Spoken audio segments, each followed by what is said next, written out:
given how many people showed up tonight, when I'm thinking the discussion item at the very end of the agenda in terms of our bylaw, it'd be good to bring that forward, given that shows it's a prime example of how we do business as a board. And the fact that we hadn't adjusted our bylaw before we took action is an important thing for the public to hear before they leave. Oh, I don't know, after what they say in public comment. Is there consensus to move agenda item C upward on the agenda? That's fine with me. Will we move it after high school? Do you have a recommendation on where to move it? I would just like to move it from the very back, given how important it is. In terms of. Sorry, we can't move this conversation. Oh, So I've asked that the final agenda item that's at the back of the packet be moved up for discussion. It brings to bear how we as a board function in terms of our bylaws, how we review those ahead of making a vote. And given there's a lot of public here today, I think they would like to not stay for hours and hours and hear that discussion earlier in our meeting. Okay, so we'll move from discussion item C to the front of the top of the discussion item, so before discussion item A. Thank you. Is there a motion to adopt the agenda as constituted? I move that we adopt the agenda with discussion item C moved up to the first discussion item. Second. All in favor? Aye. Aye. Opposed? Opposed. And abstained? So, 3 votes for and 2 votes abstained. 2 votes.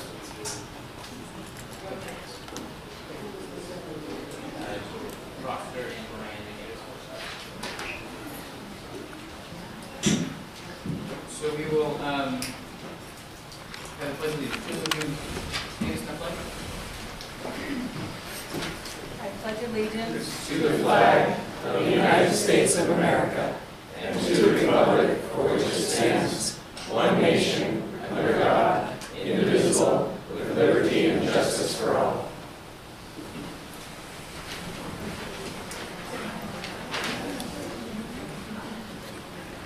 So now is the time for public comment period.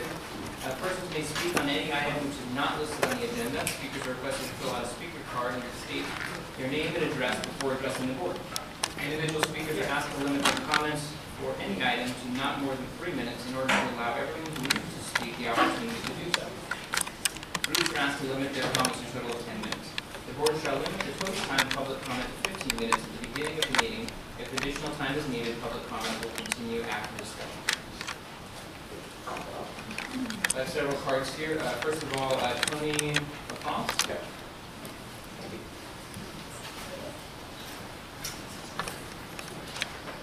Thank you. First, thank you all for volunteering your time to be on the board. Real quick, I'm Tony LaFrance. I actually live in Happy Valley. My son is in 7th grade at Stanley right now.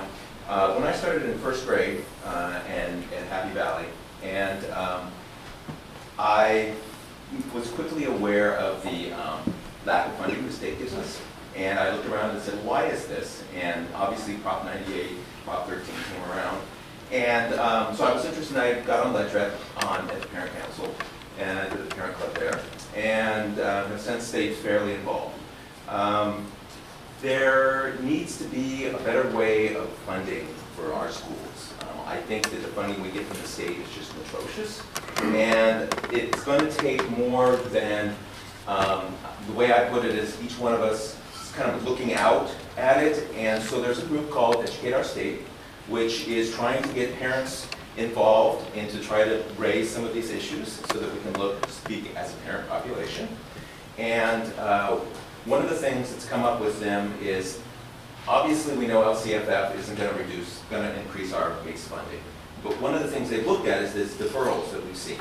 And real quick, because I have just a second, looking a little deeper, what causes the deferrals? What we found is, since we don't have the vehicle license tax anymore, there's this thing called a triple swipe. Triple swap. And basically what happens is the money that was supposed to go to the counties gets backfilled from the general fund. The money that was supposed to go to the counties from the license fee gets backfilled with education dollars. And then the general fund comes in and fills that up so that the counties can continue on.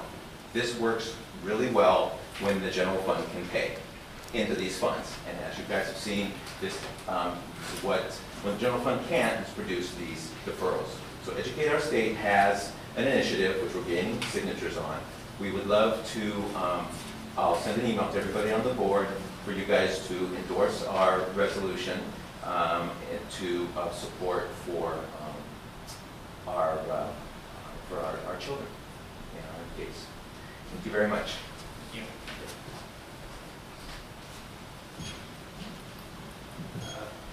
Patsy McAteer.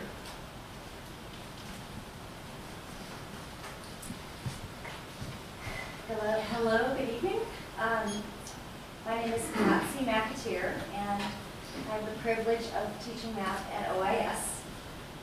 And I'm here tonight to say a few words about the Common Core, and then to ask for your support as OUSD teachers implement the new standards. So if you've read anything this winter, you've probably heard the full range of opinions on the Common Core.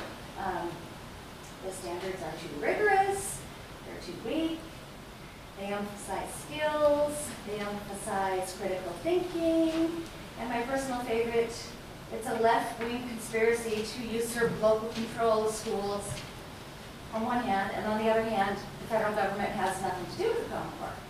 So, here's my take.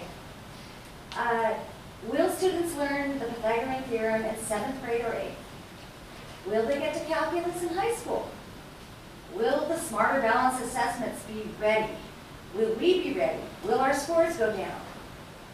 All these questions are, in my opinion, beside the point. There are two sets of math standards in the Common Core, the second of which is the content standards. That is, which topics are taught at which grade levels. The core of the Common Core standards for math is the first set of standards, and they appear first at every grade level, kindergarten through 12. They are the standards for mathematical practice. So I'm going to read them. Make sense of problems and persevere in solving them. Reason abstractly and quantitatively. Construct viable arguments and critique the reasoning of others. Model with math. Use appropriate tools. Attend to precision. Look for and make use of structure. And generalize from repeated reasoning. These practices make math rich, real, challenging, beautiful, interesting, and useful. So here's why I ask for your support on behalf of all Orinda teachers, and especially the K-5 teachers who are grappling with new standards in language arts and mathematics. Developing new lessons takes time. Writing new assessments takes time. Grading with a rubric takes time, and we all have so little of it. So I came tonight, despite my fear of public speaking, to say two things. You could finish, please. Pardon? Finish. 3 minutes. First, I am so excited about the Common Core math standards. And second, Orinda teachers are working early, working late, and working weekends to do them justice. Thank you. Thank you.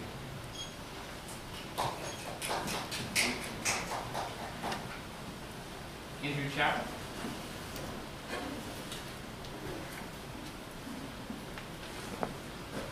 So I would like to talk about You can introduce yourself. and- my name is Andrew Chow, I'm a resident of Orinda. I'd like to talk about the Common Core standards and the plan to implement them that was introduced on Wednesday of this week. Such a plan, particularly as it relates to mathematics. So what I'm going to talk about, first I'm going to talk about just laying some groundwork and some facts, then I'm going to talk about my commentary about it, and then afterwards, what we would like, what the number of parents who have communicated to myself, what we would like to see happen. So first off, just some facts. In mathematics, we have a sequence of knowledge. It starts with pre-algebra, then we have algebra, then we have geometry, then we have trigonometry, then we have calculus AB, then we have calculus BC, then we have multivariate calculus. You must take those courses sequentially. You cannot take them out of order. You cannot take them at the same time. It would be equivalent to taking French 2 and French 3 at the same time. It's a good way to destroy a child's joy of learning. So you take those courses sequentially. But currently, the situation is that many of our children take geometry ahead of where the Common Core stipulates them to take geometry. So many of our children now take geometry as a 9th grader in high school, and some, in fact, take them as an 8th grader at OIS. There is an actual geometry course at OIS for 8th graders. The plan, which was rolled out on Wednesday, would be to eliminate geometry as a course for 8th graders and to push back their knowledge of algebra so they would not be able to take geometry as a 9th grader in high school. In other words, it would be to roll back by 2 years the level of academic opportunity and achievement available to our children at OIS. Now, we've contacted other school districts.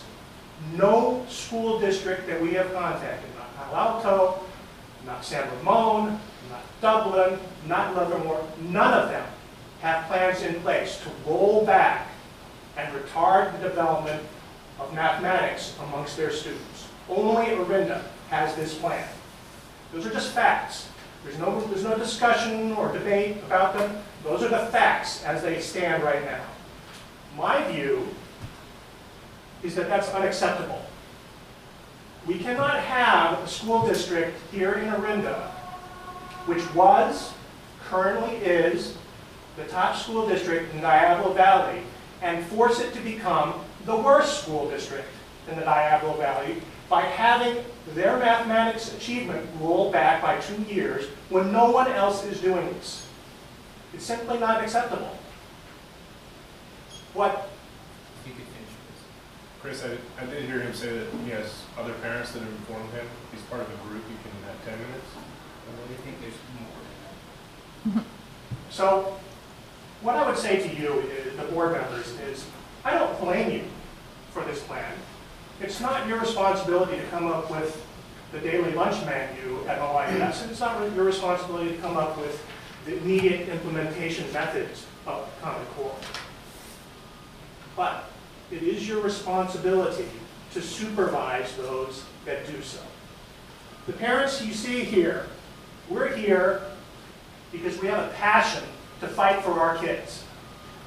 The administrators at Orinda Unified School District, that's their job to fight for our kids. Did they fight for our kids? No. They had directives imposed upon them from government in Sacramento, which might be burdensome, but the reality is no other school district that we know of reacted to that by rolling back the mathematics achievement available to their intermediate school students by 2 years. Only our administrators did. They just didn't fight hard enough for our kids. And that's their job. Your responsibility is to supervise those people and make sure they fight for our kids. What I want to hear from every one of you is just one sentence. One sentence. I want each one of you to say, I promise you, I will not support the continued employment of administrators in OUSD who do not fight for our kids. It's unacceptable for our administrators to be the worst performing administrators in the Diablo Valley, the only ones who are planning currently to roll back the mathematics achievement level of our students by 2 full years. Do you think that it's acceptable for us to have administrators that are the worst performing administrators in the Diablo Valley area? Andrew, thank you for your comments.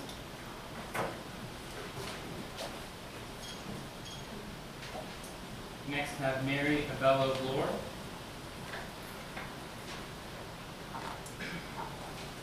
Hi, my name is Mary Abella Glore. I have 5 children and 2 stepchildren that have gone through the school district. My oldest is now in the third year UC Cal in the hospices program.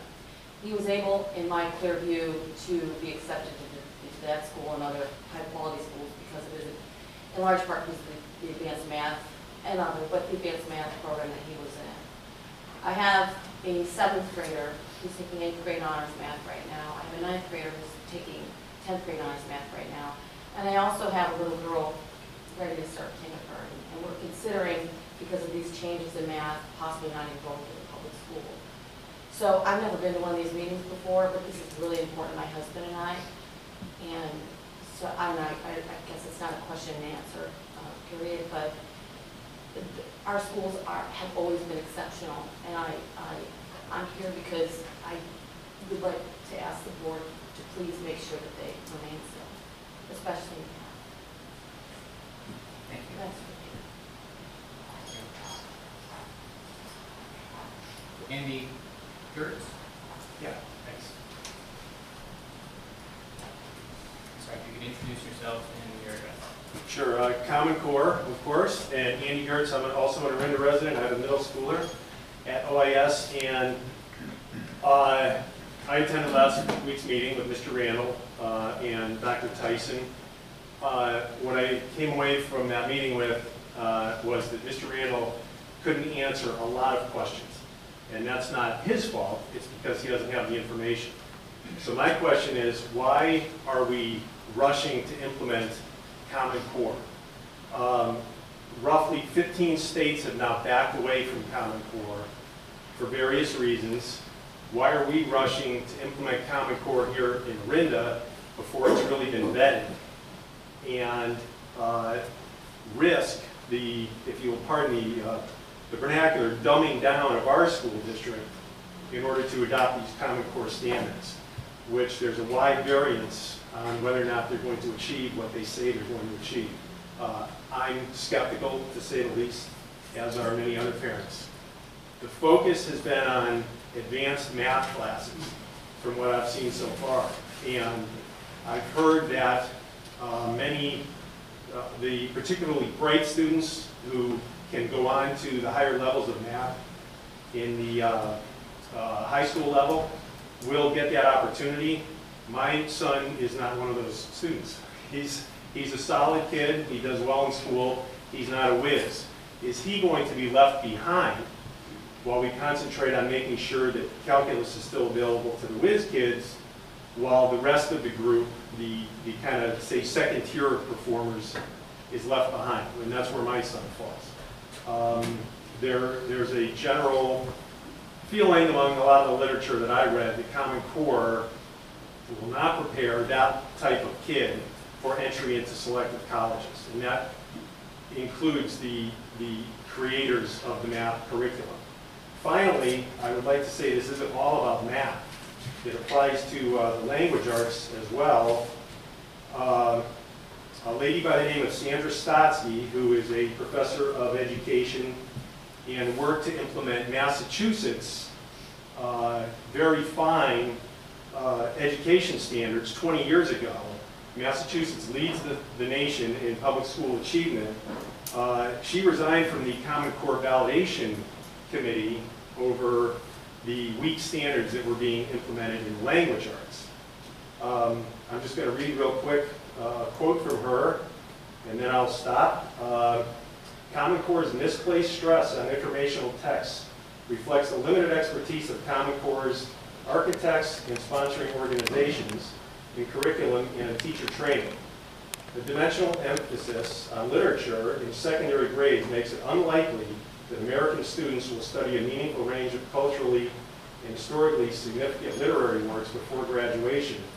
She goes on to say, and this is also reflected, I need just 10 more seconds. One of the math creators of the curriculum, they both have commented that Common Core will not prepare students for entry into selective colleges. Orinda schools do that now. Why are we going to dumb down our schools in order to implement Common Core? Thank you.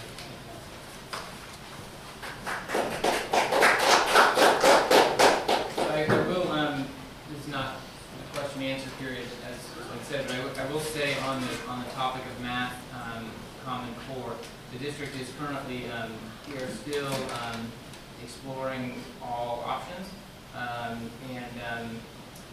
We had math information night, as was mentioned 10 days ago, and we're still, these are not in stone recommendations at this time, so we're continuing to explore all options, working with other school districts, working with Akalani's, and so continuing to explore what's up. Charles Shannon, final comment?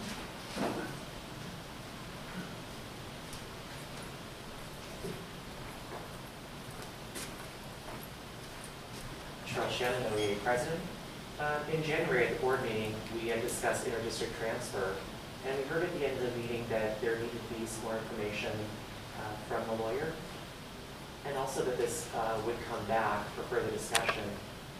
In talking with members and with parents, we find that to attract and retain high-quality teachers to this district, we need to value that our teachers need to have time with their kids and need to know that they're close by and that they're safe, and have a quality education like that they're providing for their own students here in Orinda.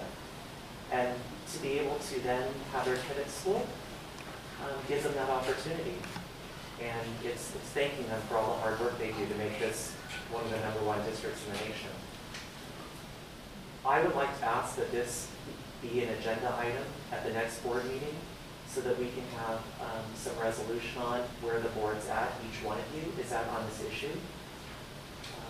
So I think that I have a right at a board meeting to say that something that we've been talking about that was not at the last board meeting in February, come back so that the teachers know where each of the board members stand on this issue. Thank you for your time.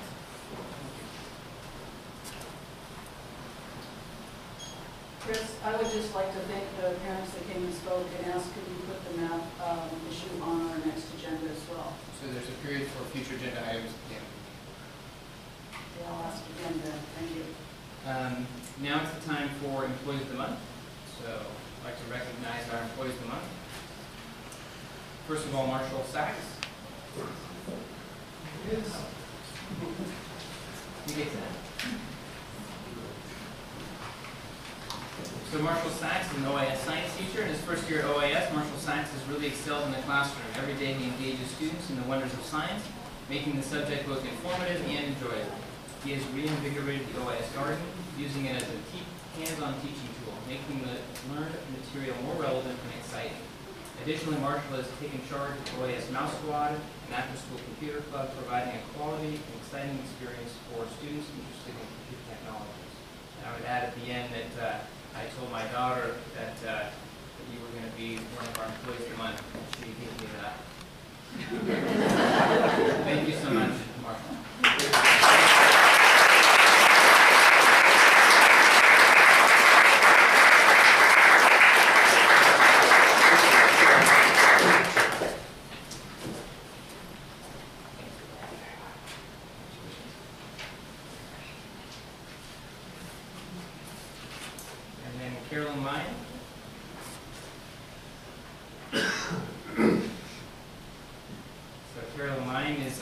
Special Services Instructional Assistant. And Caroline has been an integral part of the OAS Special Education Program for many years. As a Special Services Instructional Assistant, Caroline provides exceptional support for teachers and students, doing everything she can to make sure students have what they need to be successful. as a measure for dedication and first-rate work. She is routinely requested by teachers to be in their class.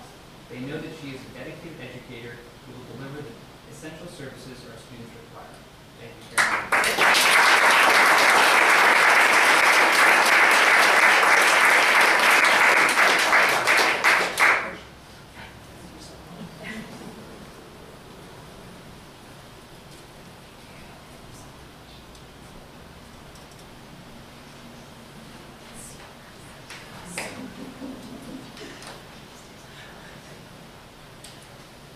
Our next item on the agenda is the consent calendar. Items on the consent calendar considered to be routine and to be acted on by the Board of Trustees in one motion.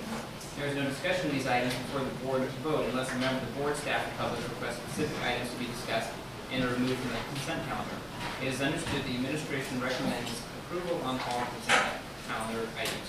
Each item on the consent calendar approved by the board shall be deemed to have been considered in full and adopted as recommended. A motion on the consent calendar? I move we approve the consent calendar. I second that. All in favor? Aye. Opposed? Unanimous.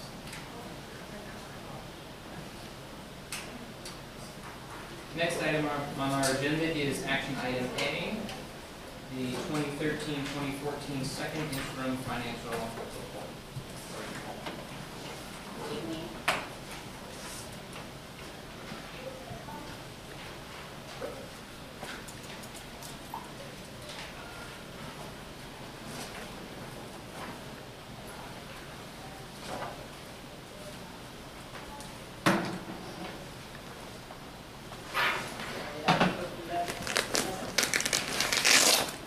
Okay. So tonight in the packet is the complete second period interim report, and I'd like to just go over a couple highlights with you. So first of all, what is the second period interim report? Well, it's our second formal look at our current year operating budget. It looks at the current plus 2 subsequent years. We have a minimum of 2 reviews per year. We have the first period interim, which came to the board in December, and this is our second period interim report. Some districts are required to have a third period interim, but our district does not. So what's included in the report? It compares our original budget, which was approved on or before June 30th. It looks at our operating budget, which is updated through January 31st. It compares the actuals to date, which include our actual expenditures and revenues collected from July 1st through January 31st. It looks at our projected year totals, which are any budget updates that have been included in the budget after January 31st. And it includes our multi-year projections for fiscal year 2014-15 and 2015-16. So tonight we're asking the board to approve one of the following report certifications, either with a positive certification, which means the district will meet its financial obligations, a qualified certification, which means the district may meet its financial obligations, or a negative certification, which means that the district would be unable to meet its financial obligations. We're recommending tonight that the board authorize that the OUSD file a positive certification for the 2013-14 second period interim report. A positive certification means that the overall financial status is positive, that our undesignated ending fund balance is projected to be positive, and that both our ending fund balances for the 14-15 and 15-16 fiscal years are projected to be positive as well. So in reviewing the revenues that are included in the budget, our revenues are broken out into what used to be our revenue limit and now is our local control funding formula. Our federal sources of revenue, which include our special education, Title II, which is our improving teacher quality, and 2 Title III programs, which include our immigrant funds and our LEP funds, or our limited English proficient funds. We also have state sources, which include our state lottery. We have a restricted portion and the unrestricted portion. We have a mandated block grant, we have some tobacco use prevention education funds, our Common Core state funds, which are one-time funds, and our Prop 39 funds. Our local sources include parent donations, interest, rentals and leases, our parcel taxes, and our special education money that is given to us through our local special education local fund agency, which we refer to as our SELPA. So in looking at the revenues, the chart here shows what was included in the adopted budget, both unrestricted and restricted. What is in our projected, what's in our projected column on your interim report, and then the difference between the two. And I'm sorry, for some reason the commas are showing up as periods on the overhead, but they truly are commas. I apologize for that. I can see it. The examples, they really are commas. So for example, in our local control funding formula, or what we refer to as our LCFF funding, the change in this category was over $2 million between adopted and current. And the reason for this large increase is part of the LCFF included the elimination of a majority of our state categorical funding. So you can see the decrease down here and the increase here. Part of the difference in why this decrease isn't equivalent to the increase up above is we did receive some one-time Common Core state standards funds, which is reflected in this category. So this chart shows a breakdown of our revenues by type. So basically 57% of our total revenues come from LCFF, or our local control funding formula. 37% is local, 4% state, and 2% federal. On the expenditure side, this chart shows the same breakdown. This is our adopted budget as of beginning of the fiscal year, which was actually approved prior to June 30th at our last board meeting in June. So this is our adopted budget. This is our active projected budget currently. And then this is a comparison of the differences between the two. The expenditure chart shows a breakdown of the expenditures by type. 46% of our expenditures are in certificated salaries, 18% in classified salaries, 17% in benefits, which are attributable to both classified and certificated. Books and supplies, 6%, services and other operating 12%. Capital outlay, it was actually a little bit in there, but it didn't come up to 1%, and our other output was 1%. So in our multi-year projections, we always look at the current plus 2 subsequent years. So in the report where you see the projected years, they do refer to the 14-15 years projected year 1, 15-16 is projected year 2. The assumptions that were used in the multi-year projections are shown here. We estimated our enrollment for the 14-15 year to be 2511, 15-16, 2508. We estimated an attendance rate of 97% for both those fiscal years, which is generally our percentage of attendance historically and in the current year, which equals the average daily attendance for both of those years as shown here. We included the state statutory COLA as recommended by the Department of Finance, shown on this in this bubble.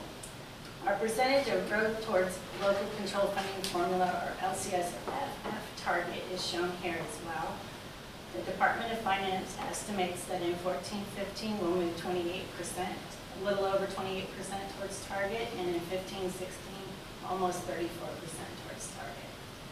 Our unduplicated supplemental percentage is currently 1.17%. We have 29 students district-wide that qualify for supplemental type funding. So moving forward, we estimated that same 29 students, or the number 29, and maybe different students, which equals our estimated funding per ADA for the 14-15 year to be $63.80, and for 15-16, $67.96.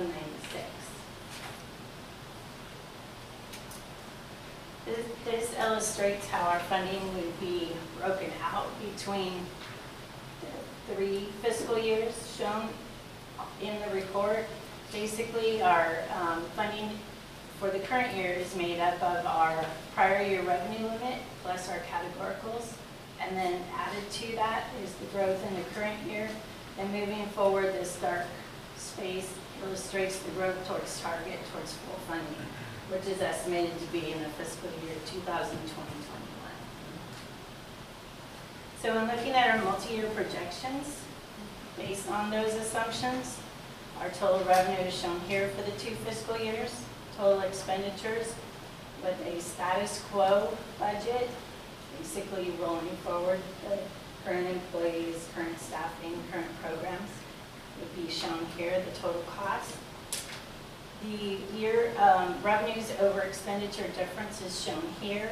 Our estimated beginning balances for those fiscal years, estimated ending balances, designated ending balance, and then the undesignated is shown on the bottom line. In regards to cash flow, the state deferrals did decrease in the current year, though we continue to have negative cash throughout the fiscal year in our general fund. There's a cash flow month-by-month report that is included in the interim report. It does show that we were negative in 2 months during this fiscal year already.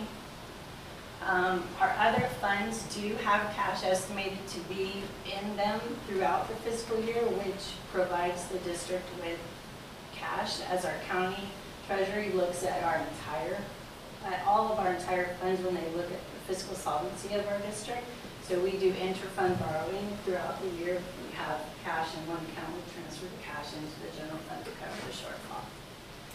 In the governor's January proposal, he is looking at eliminating cash deferrals, so those cash deferrals are not being estimated in our cash flow projections for our fiscal years currently, based on the governor's proposal. So in conclusion, we believe that the district does have a positive financial status and that we would recommend that the board authorize a positive certification for the OUSC's 13-14 second period interim report.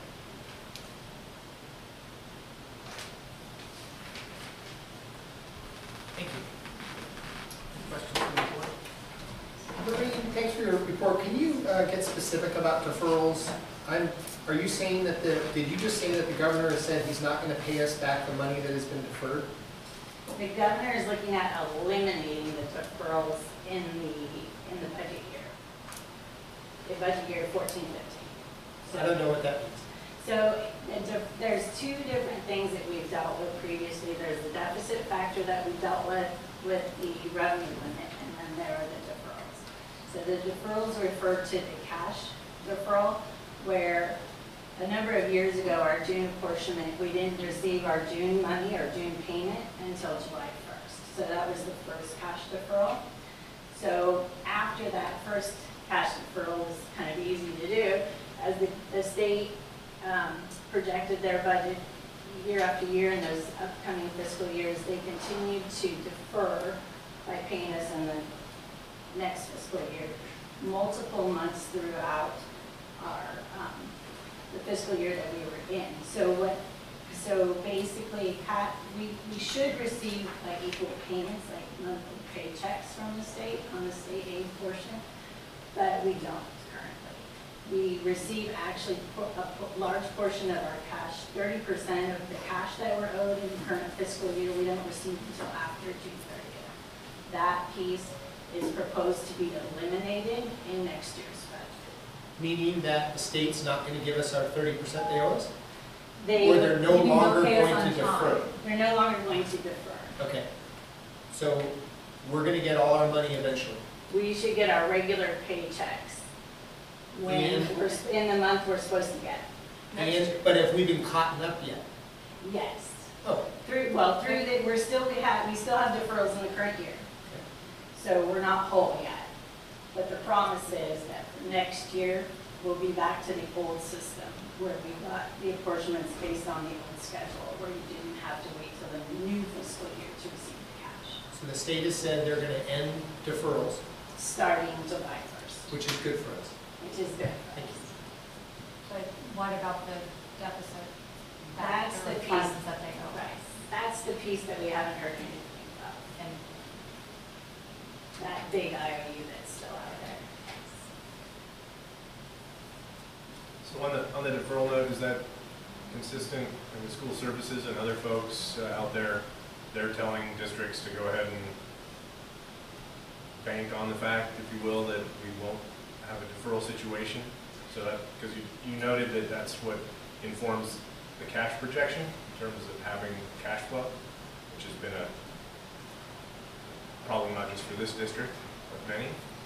In the multi-year projections, they actually added a couple years ago where you had to project in the subsequent years. Previously, you only had to provide your cash flow for the current year that you were in. So in the assumptions that the governor has presented in his January proposal for our projected cash flow for next year, those deferrals are not included in that. So we're using his assumptions in our multi-year projections for not only our revenue, but on the cash flow piece as well. And are other districts following suit? I mean, is that going to be the norm? Is that a norm assumption, I guess, that's published out there outside of our district? That's part of the common message, but you also have to have a fallback, which we currently do as far as our cash needs are concerned. We're not a district that has to borrow cash throughout the fiscal year, which a lot of districts do. Right, we borrow from ourselves. Right. And a lot of districts don't have that available to them. So they have to go out for loans. So I have a question on the LCFF. It continues going out to the target year 8 years from now, but, and this is kind of a big picture question, but then we don't know after that. So, right, we don't know what's going to happen. We can't project after 8 years because that's when the target ends. That's when we reach the target funding, so that's when statewide, all school districts will be receiving the same amount of money per ADA. And that's supposed to continue at that rate? Well, Assuming that it's still, we receive COLA on the target, so I don't want to assume anything that the state does. yeah. But the intention is that that base amount is going to grow by COLA year over year. So I believe it is meant to continue to do that once everybody is at full funding. Okay. Okay.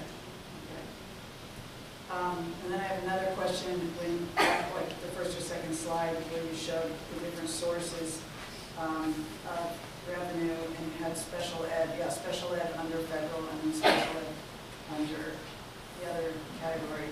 Local. Local. So the local, is that truly from local dollars or is it from state? You mentioned SELPA. Does that money actually come from the state or is that from like county tax funds or what? The local piece comes to us from the SELPA, which comes from the state to the SELPA. It's flowed through our local SELPA to the districts that participate in the SELPA. But in addition to that, we do get some federal grant money that's earmarked for special education. That actually comes through the SELPA as well, but we have to earmark that as federal dollars. Okay, and I'm curious, generally, is more of the special ed money from federal, I would assume, or what? No? No, it's from the SELPA. SELPA? The feds are the ones that are mandating it though, right? So it's kind of interesting. All right, thank you. Maureen, can you just remind me, as far compared to other districts, are we further away from our target or closer to our target or than most, or do you have a sense of that? We're probably closer to our target because we don't have very far to grow. Because we don't have the supplemental dollars or the concentration grant dollars. So on this chart,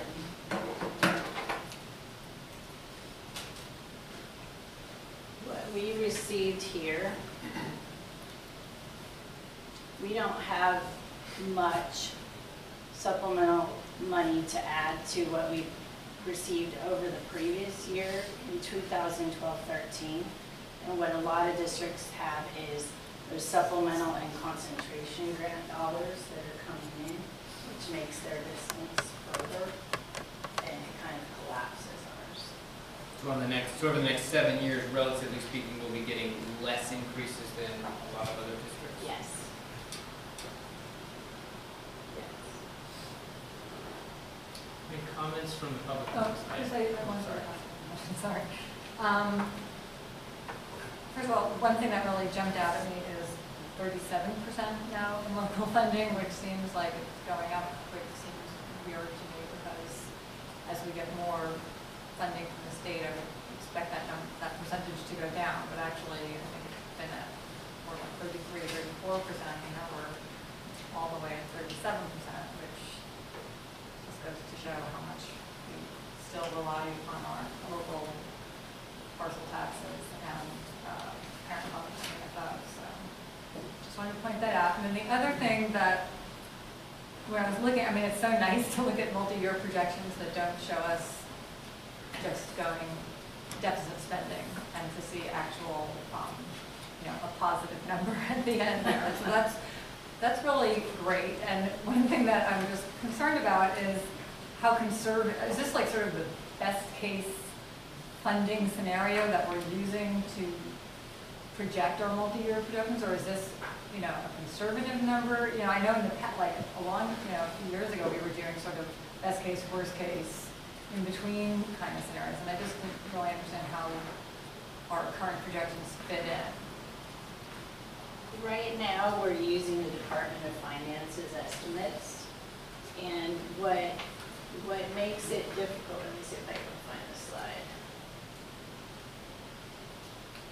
What makes it difficult in the multi-year projections is there are just so many variables now that are included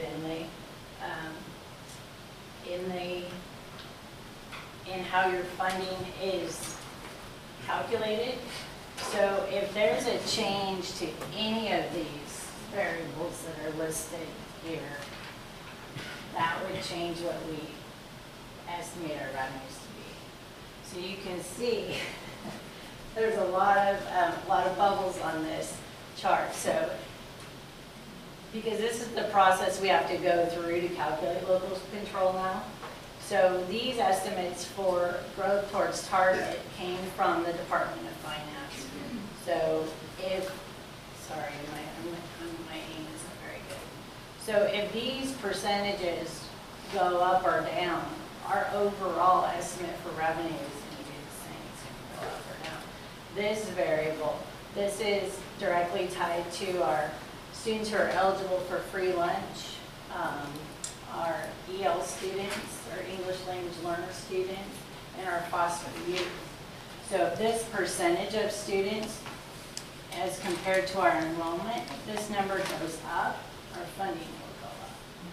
If the state statutory COLA that was estimated by the Department of Finance, if that goes up or down, the total number goes up or down. So this is sort of, tell me if I'm wrong, because this seems to me like this is sort of our best case, assuming the state has enough money to say, yeah, we're going to go forward with the COLA, and we can make that percentage for LCFF. Correct. We wouldn't go more, we wouldn't be probably going faster towards the target, although I guess that's possible because they've done that for the coming year. Right, they did that in the current year. But it's assuming a fairly rosy state revenue projection. And these are the estimates that we're getting from the department. This is what we're supposed to That is be the using. calculation. Right. The other thing to stress there too, Julie, is average daily attendance. That means, kids do have to go to school every day. Right. Right, but at least the enrollment Taken off, numbers because seem that'll- pretty steady and not. Sure, enrollment's creeping in a positive over Right, time. we Right? historically. It's a matter of making sure they all 97%. come to school. Yeah, that's sort of the historical number that we're able to get, 97%. And now when the funding is attached to a grade level, we can't just look at our estimated enrollment as a percentage increase, you have to look at that enrollment growth by the actual grade level itself, because K-3 is funded at one amount, and so on and so forth. So there are a lot of moving parts now in the local control funding formula, which basically affect the bottom line of what we're estimating our revenues. The other assumption that's not up here, but it brings to bear on this community is they lowered the ratio, right? 1 to 24, K-3 for class size, but we have a community that has a better ratio for the students, if you will. So obviously all of these targets in this formula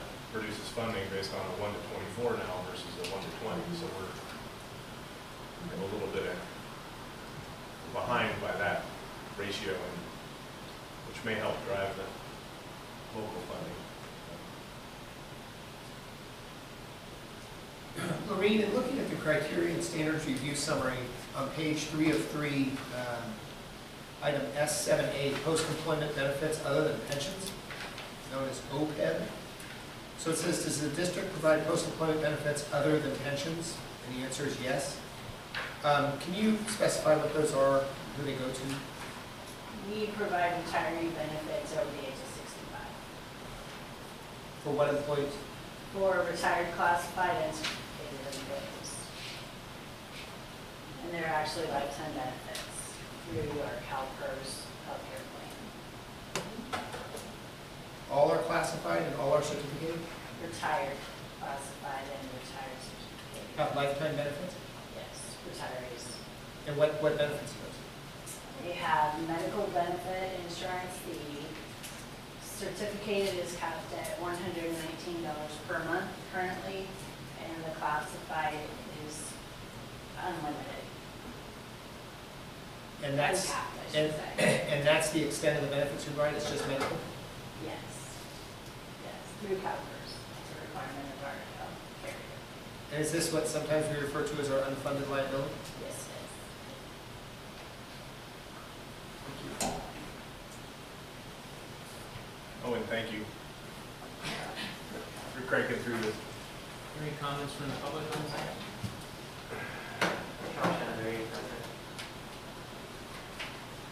It's interesting hearing Lorraine talk about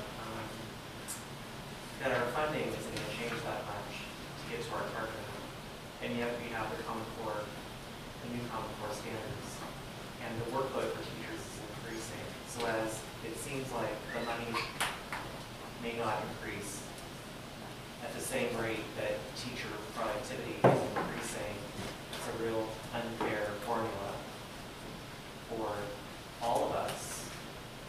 And it's very scary for teachers because we're at an all-time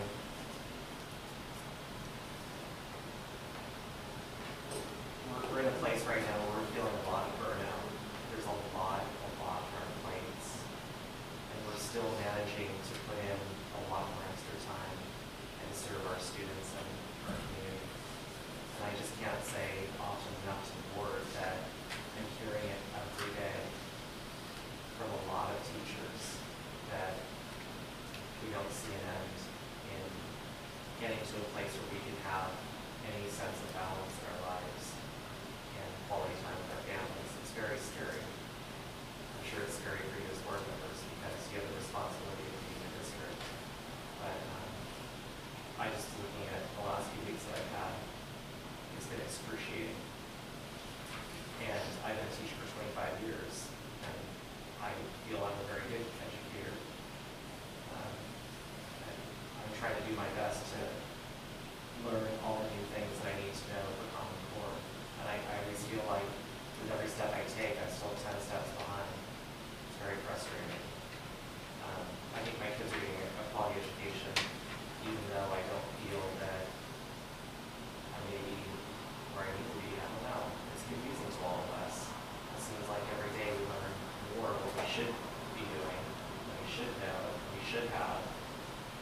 And I just do the best that I can, just like everybody else. We just had a validation on Friday for Stage School. It went very, very well. so I say, wow, look how incredible we're serving our students, how incredibly we're serving our students. And yet so many of us feel the way I do, where I'm scared. It's very scary to think that where do I get the extra time to keep up? We need as much help as we can from the district to look at the time that we have and what we can do.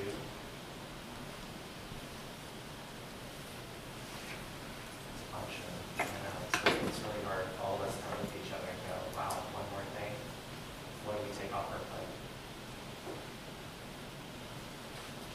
It may not have been as eloquently stated as I could have because I'm really tired. I appreciate you hearing from me.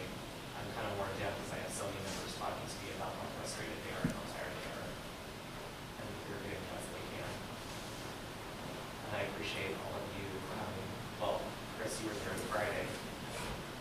We hear how highly you talk about the teachers of Orinda, and I appreciate that, hearing that from you as board president.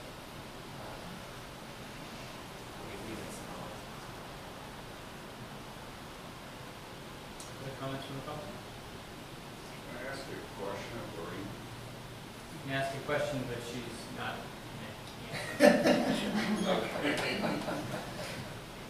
All right. But Directly. Well, I was just wondering what, if you can state your name and John DeBenedictus, and I'm actually no longer a resident of Orinda, but I just was wondering what the amount of money was obtained from that section that said Common Core standards. The list, I said that was part of the funding, and if that's dependent on the school district instituting the Common Core standards. thank you, we can, Lorraine's got that information, she can get that to you. Other comments from the public? Further discussion from the board? Sure.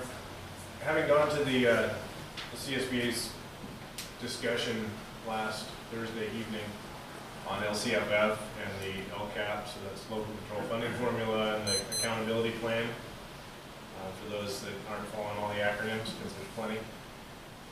So that it's clear, I mean, it directly ties to the budget discussion here, and really what I learned as a board member there was that there's several goals. I mean, one is Common Core that we're wrestling with. Student achievement as a whole, student engagement, school climate, basic services, implementation of Common Core, parent involvement, course access, and other student outcomes are all things that we need to, as a district, and all districts are doing, basically putting together goals. As a board, we'd be putting together goals associated with all those, and then our district staff has to implement those goals.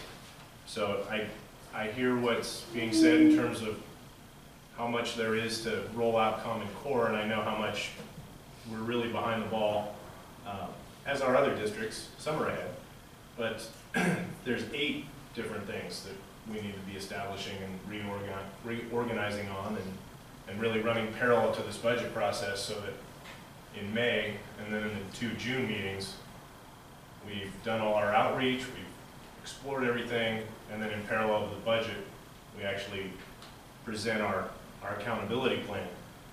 So we've got a lot of work to do in parallel to this second interim, and I know that while there may be money coming down for, $1 million or what have you, just for big round numbers, that's attributable to Common Core, all of those things are how we get funded at all.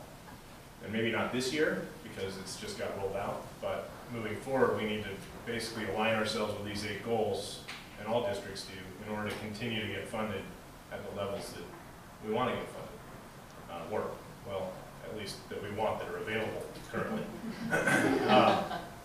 So I wanted to make sure that everybody understands that it's more than just Common Core that we're wrestling with. It's pretty much a full boat of change that's come down. It's a lot of similar themes and things we do already, but it's a matter of packaging them, getting further outreach done, and then aligning to our budget, which I think, Lorraine, you've done a hefty job here for this year. So. deferrals are a huge chunk. I mean, that was plaguing us years back, where we were having, every other month was a negative cash flow issue. So that's a real good thing, good start at least.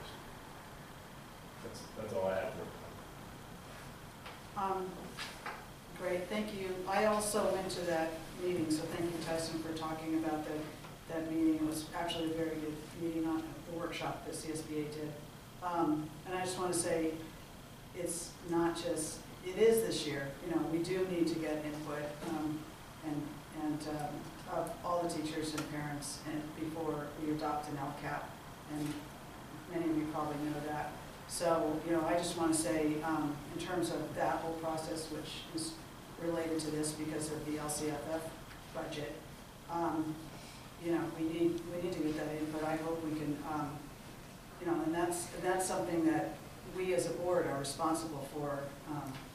It's in Ed Code, so I hope we can have like community meetings. I would like to have school meetings over the next month or so before it's going to come back to us in a public hearing in May.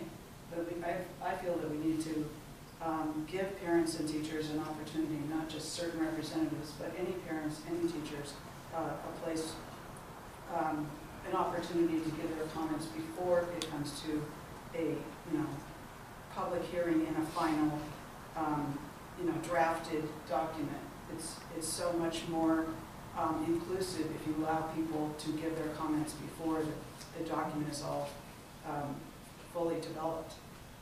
So I'm hoping we can do that. And I also wanted to say, regarding the Common Core funding, I'm kind of actually not remembering if that's even in this budget, because this is adopting, you know, that's for this budget year 13-14, that Common Core expenditure funds we have. We approved $499,000 for certain things for anyone who wasn't there: instructional materials, professional development, and what's the third category?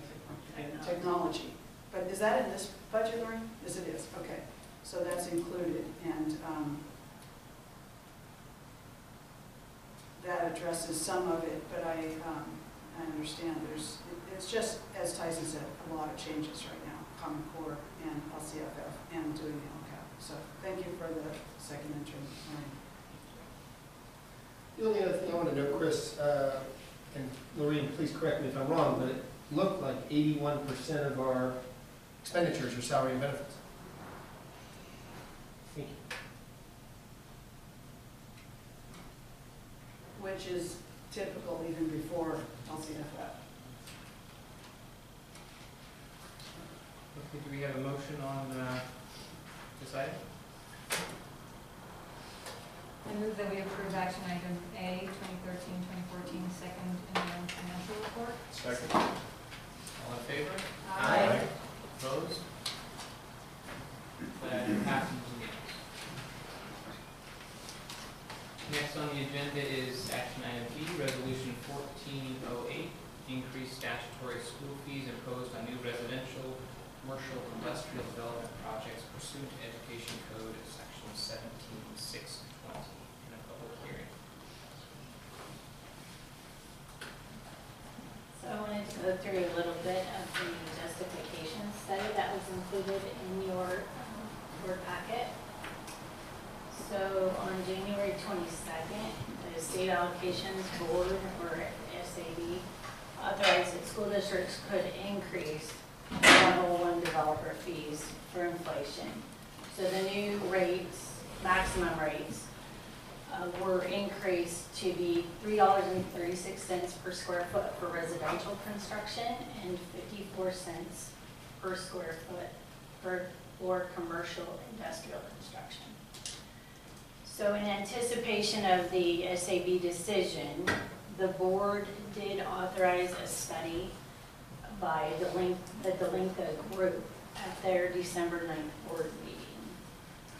And that the entire report is included in your board packet. Just a little bit of background information. Last year, the board authorized an agreement with the Ocalanes Union High School District to split all of our developer fees on a 70-30 split. So based on that, in order to increase our square footage fee, our cost for development would need to exceed the following in these two areas. So per square foot, our cost for development would have to exceed $2.35, which is 70% of that maximum that was allowed by the state allocations board, and 0.378 cents for commercial industrial development, which again is 70% of the allowable that was authorized by the state allocations board. So in looking at the survey results, the survey estimated that the cost of development impact for residential on a per square footage basis for single family detached homes would be $2.88, which is above that amount. And multifamily attached homes would be $7.20. On the commercial industrial side, these are the estimated costs based on the different types of usage. The only one that it was below the 36 cents is, or 37 cents, is the hotel motel. So the impact of the development of a hotel or motel within the district did not meet the requirement to fully implement the new rate. So in conclusion, the justification study did show that the cost for all future development would exceed the new authorized rate with the exception of the hotel motel. And so the resolution that you have before you would authorize the following square footage rates for the OUSD, which would be $3.36 for residential, 30.378 for most commercial and industrial, with the exception of hotel motel, which would be roughly 25 cents per square foot.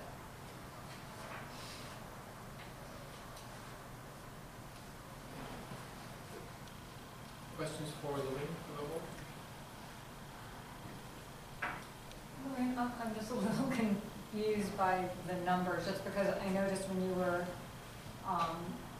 showing that it had to be above a certain dollar amount per square foot for the residential project, it was like $2 something, and then it had to be above the 0.378 for commercial, and so I'm wondering why the commercial is now at 0.378, whereas the residential gets to go higher per square foot. Does that make sense? In other words, yeah, on that first, This one. yeah. In order to increase the square footage. You know what, that's a typo, I apologize. On the back, it should be 54 cents. For all of the others. Moving forward.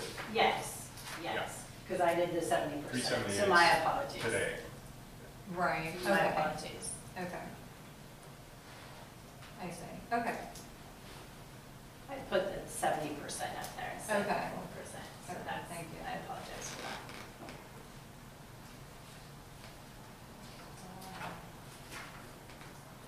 I have a question, that first bullet, the 70% OUSD, and Mhm. is that historically been that way, that proportion, or what?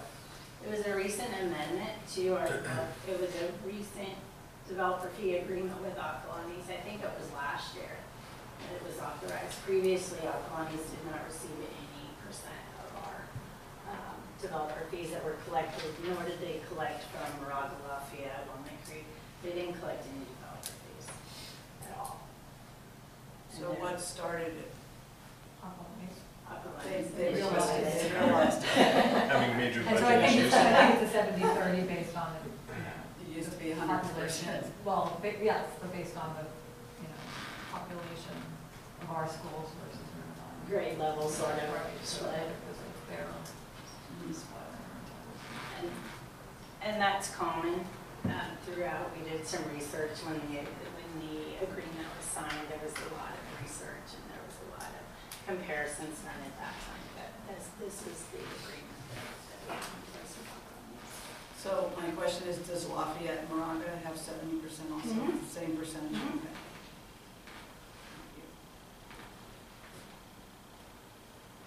Okay, we're going to hold a public hearing on this item. I will open the public hearing. Is there anyone from the public that would like to speak on this item? Seeing none, I will close the public hearing. And is there any other discussion from the board? No, this is a no-brainer. These are low. I didn't hear what you said. This is a no-brainer. These are low. These are low numbers. I take checks to school districts for projects that they're charging a lot more than this. So this is, I wish they were higher since we live here. So do we have a motion on this item? I move that we approve Resolution 1408, increase statutory school fees imposed on new residential and commercial industrial development projects pursuant to Education Code Section 17620 and public hearing. Second. Ms. Williams, roll call vote. Sarah? Aye. Julie? Aye. Tyson? Aye. Matt? Aye. Chris? Aye. Thank you. So our next is another resolution, Resolution 1409, non-reemployment of temporary certificated employees. Brian.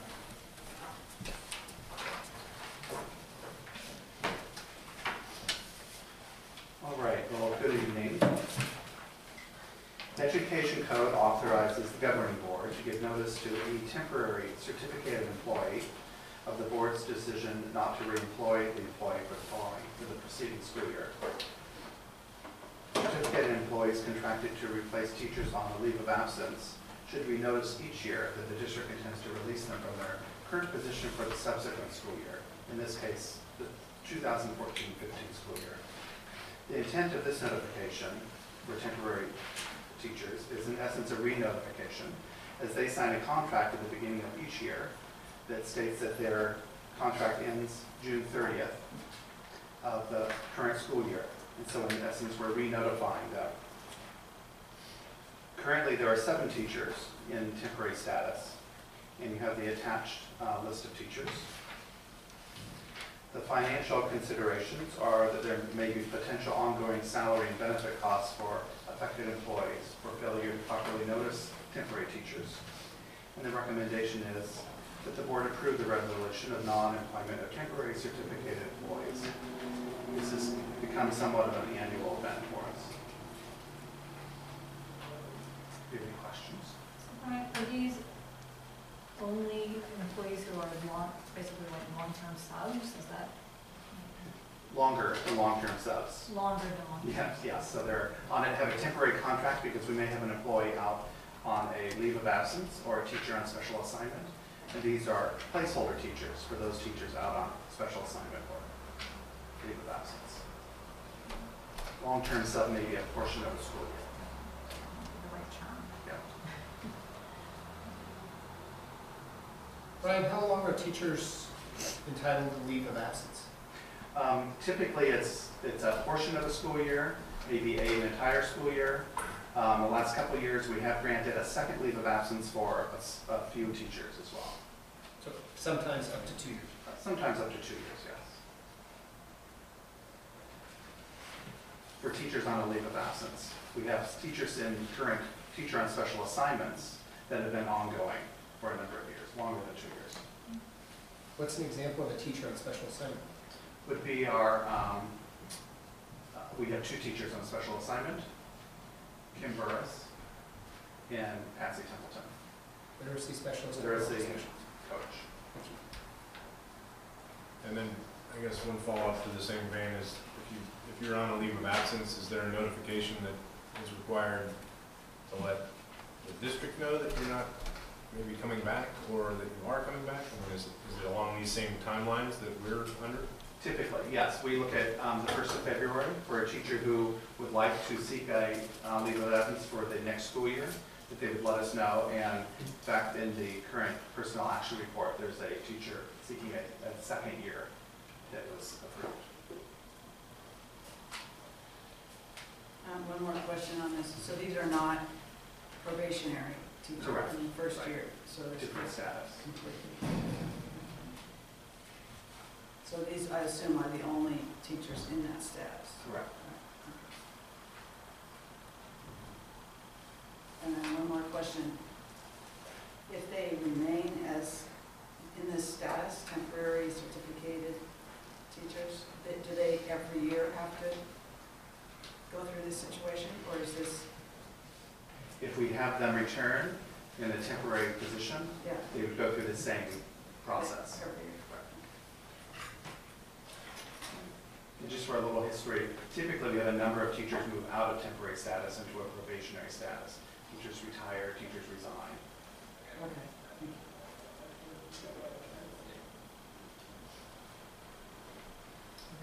Any comments from the public on this item? I'm Charles Shannon, President. I just want to make sure the board understands that some of our teachers, and oftentimes, and maybe all at times, are experienced teachers that may be mid-career, and they are evaluated every year, and that's an additional burden on our principals. It's also a lot of work on a temporary teacher who have proven themselves, just like someone who's been a probationary teacher and is evaluated the first 2 years intensively.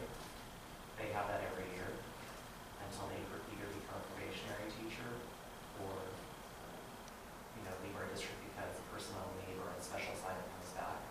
So just to make sure that you know that, because a lot of people don't know that. It's a lot of work both on the administrator and on the teacher who may be in their third, fourth, fifth year. I mean, with some of them that are replacing a teacher on a special assignment, they might have been in that position quite a few years. It's a lot of extra work, so I didn't know if you as board members knew that.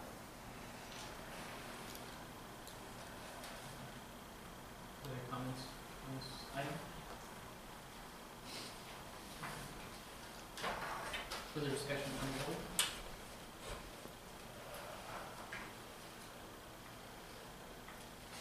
This item is also on for action. If someone would like to make a motion. I move that we approve action item C, resolution 1409, non-reemployment of temporary certificated employees. Second? Hudson. Aye. Sarah. Aye. Julie. Aye. Larry. Aye. Chris. Aye. Okay, thank you. Action item D, 2014-15 school year calendar.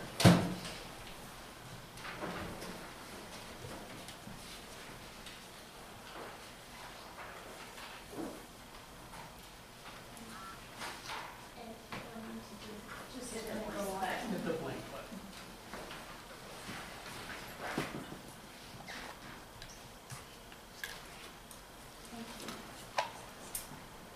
So, this is a draft of the 2014-15 school calendar.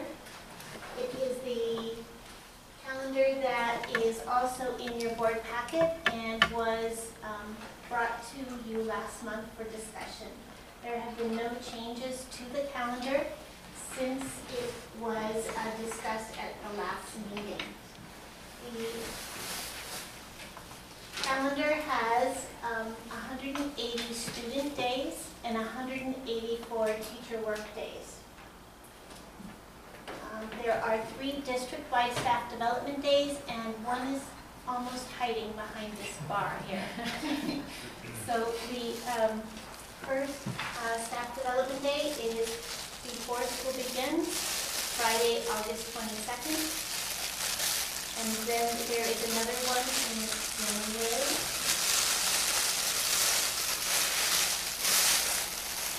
January 26th. And then March 9th. Those are full day staff development days. Conference week is scheduled as the week of October 13th to 17th for elementary schools. And there are 2 half-day staff development days. Oh, now we can see it. Friday, August 29th, and then February 27th is right there. The first day for students is, I'm showing you now that we can see it, is Tuesday, August 26th. And the last day for students is June 12th.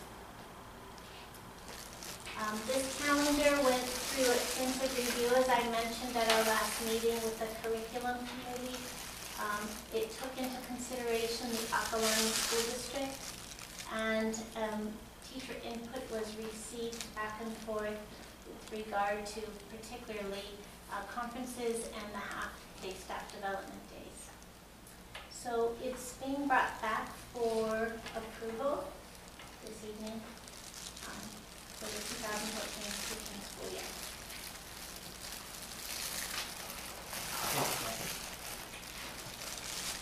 Any questions from the board?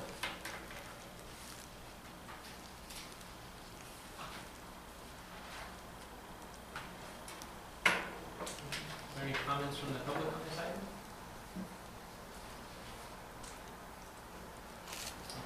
Thank you, Kathy. I know this is a lot of work that you guys put in to get this all correlated with Aquiline. Thank you to you and you guys for those comments. Any other discussion from the board? Otherwise, this item is on for action. I mean, we approve the 2014-15 school year calendar as presented. Second. All in favor? Aye. Opposed? Council meeting.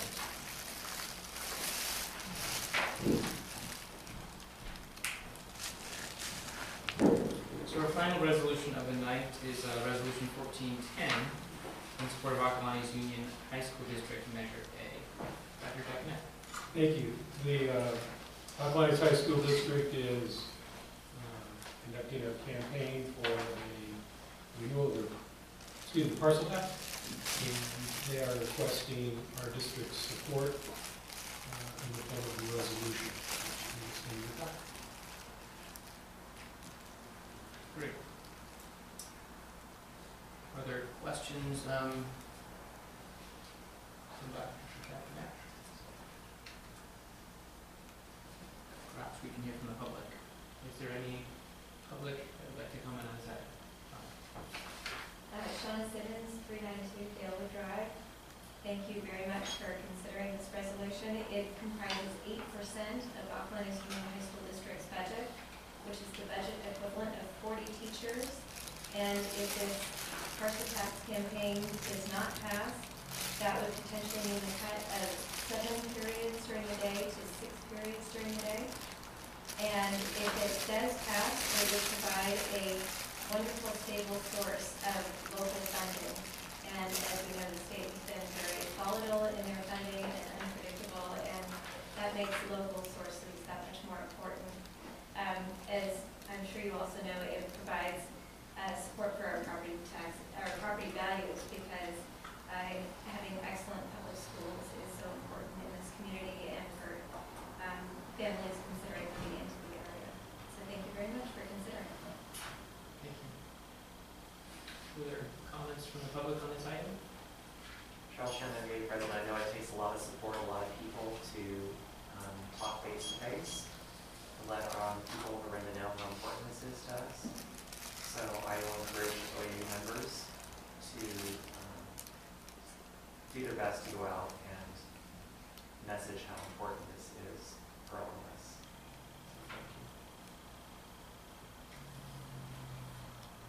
Other comments from the public? Thank you. I just want to say, having a son in high school, I know how important this is, and it would be, pretty much devastating for the high school district if this didn't pass. So, and it's also for our district, it provides a stable, continuous education for our kids in OUSD after they graduate from 8th grade. So I'm totally in support of it.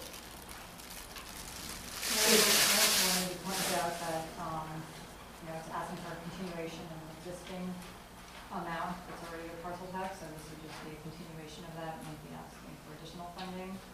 And, I think, quite frankly, as a school board, the fact that we can take a stand and show support in this way is really important.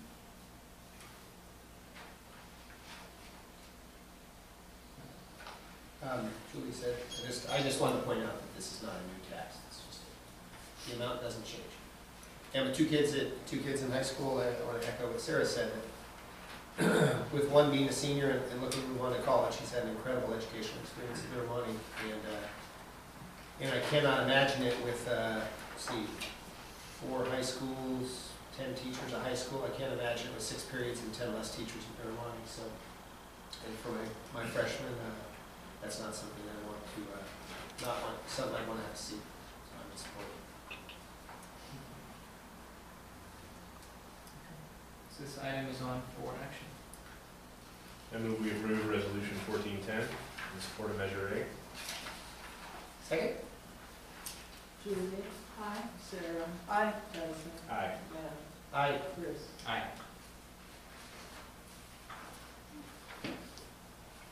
Okay. So next on our agenda is discussion item C, board bylaws, 9100 organization. Dr. Jackman. Thank you. The board member requested that we review our board bylaw 9100 and compare it with other options which are in the CSDA sample. So it's basically here for your discussion at your request.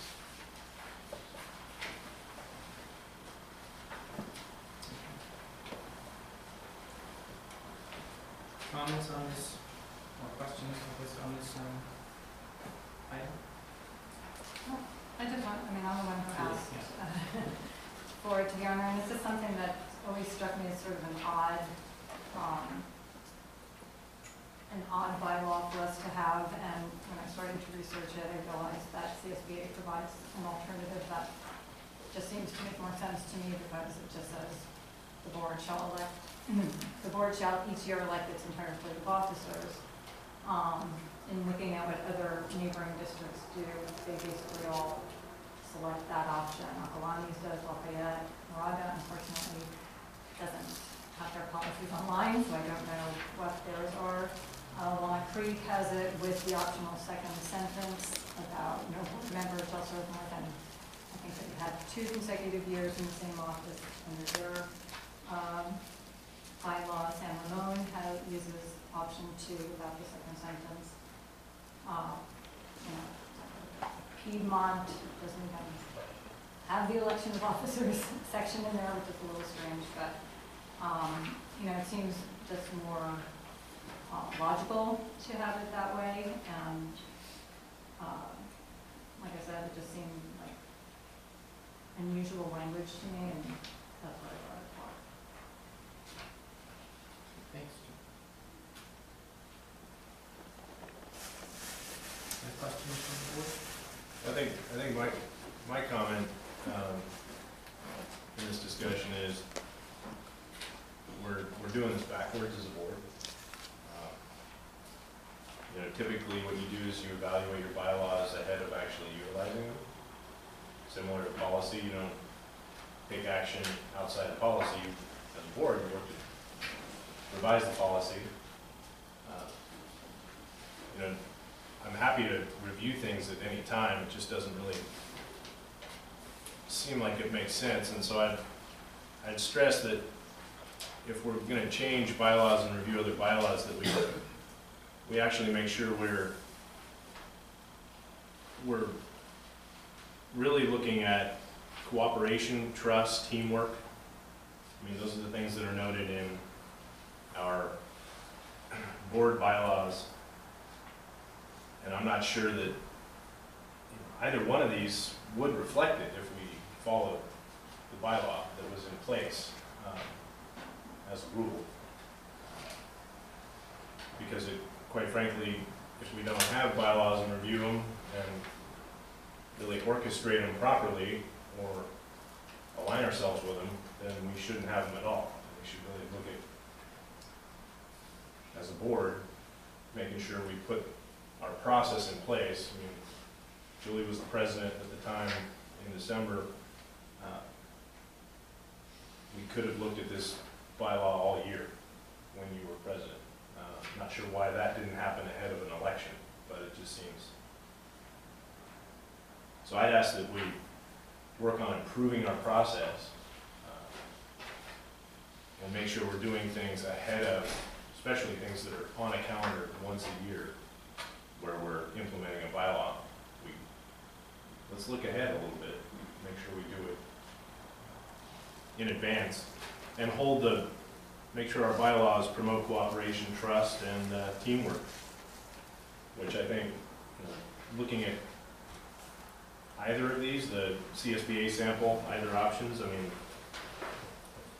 those don't stress that, but at the same time, if that's the mindset of those on the board, then that makes sense.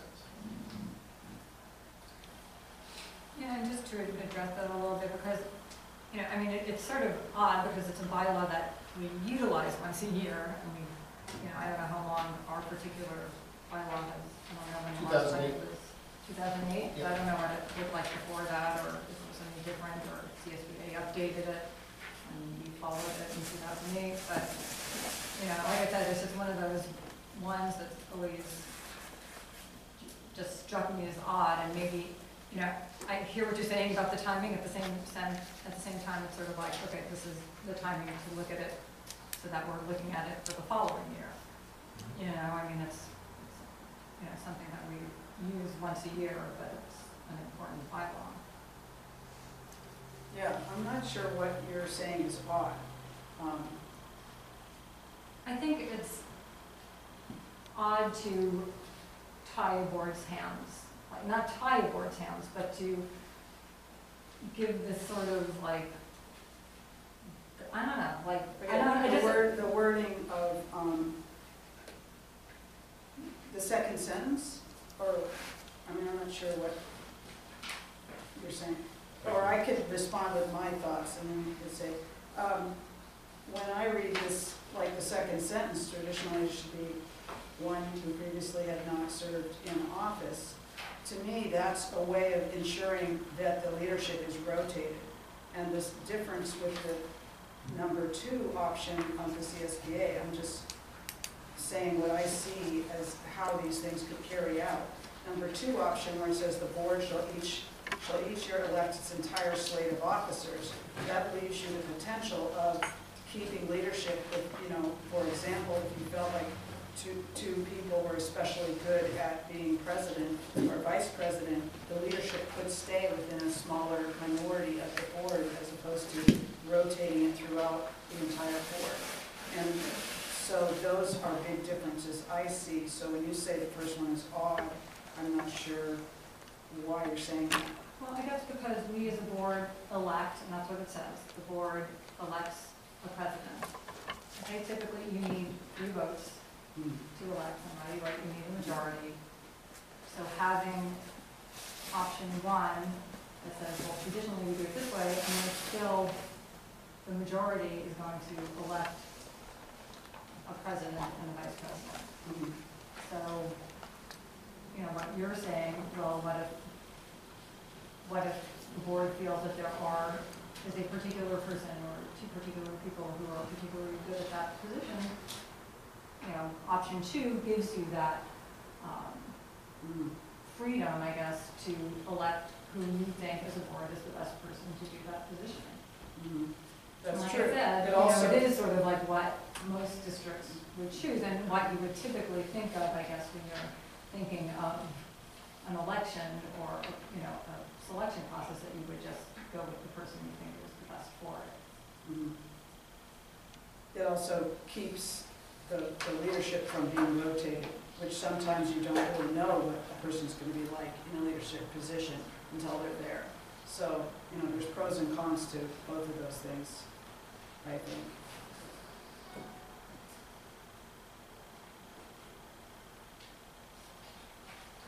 Going way back on our school board, there was a gentleman who was elected to the school board unopposed who ran on a slate of fighting the California mandatory motorcycle helmet requirement law. Nobody wanted him as school board president. That was his platform for running for school. He served unopposed. He ran unopposed. Well, again, I guess my answer to that, Matt, would be if we're if we're a board that's gonna exclude or try and make sure that certain members that get elected by the community to serve on this voluntarily, and we don't want to promote cooperation, trust, and teamwork among the members, then I'd say we could go with skinnying this thing down, but we'd also want to look at, other bylaws and make sure we amend those. Because this motorcycle helmet guy, I don't know anything about the story, but at the same time, he ran for office, people elected him for a reason, and Because there was nobody else. He didn't, nobody voted because. He was wasn't- Nobody voted for him. technically he was appointed. He He ran wasn't that opposed, post. so it would have been on the ballot. that was here. Well, that shows, back to my earlier statements on community involvement.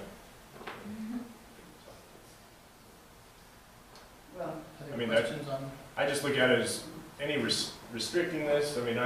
I understand how they do it all kinds of different places, and there's other places that do it even more differently. For instance, right here, our city council, there's nothing in writing of how they process through mayor and vice mayor. It's just the way they do it, and it's out of inherent cooperation and respect by which they rotate the services. But it's not having to be written down. So I don't see the need for changing it per se, because I didn't find anything that was wrong with it.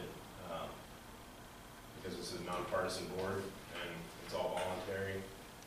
And at the end of the day, student welfare and staff development and an excellent education in place is, I think, why we're all here. So I believe we all, and anyone else from the community that would step into this role, knowing and living up to that responsibility and showing up for meetings. And there may be those that don't want to run for or hold a vice presidentship or a presidentship due to whatever reason, right?